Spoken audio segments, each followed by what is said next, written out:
গত ডিসেম্বরে নিলামে মুস্তাফিজুর রহমানকে ৯ কোটি ২০ লাখে কিনে দেয় আইপিএলের ফ্র্যাঞ্চাইজি কলকাতা নাইট রাইডার্স।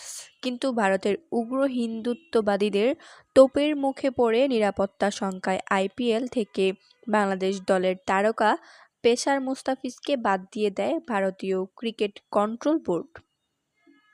ভারতের এই সিদ্ধান্তের কারণে বাংলাদেশ ক্রিকেট বোর্ড সাফ জানিয়ে দেয়, ভারত যদি আইপিএলে মুস্তাফিজকে নিরাপত্তা দিতে না পারে, তাহলে টি-২০ বিশ্বকাপে পুরো বাংলাদেশ দল, টিম ম্যানেজমেন্ট, সাংবাদিক এবং দর্শকদের কীভাবে নিরাপত্তা দিবে।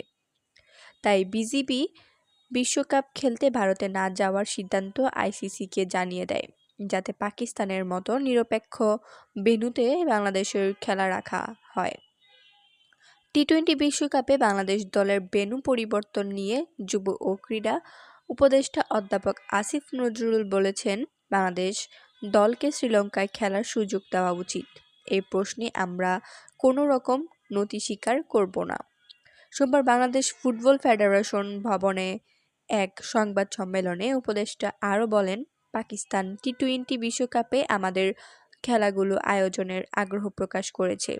বিশ্বকাপে আমাদের খেলা পাকিস্তানে আয়োজন করেন, কোনো সমস্যা নেই। সংযুক্ত আরব আমিরাতে করেন, কোনো সমস্যা নেই।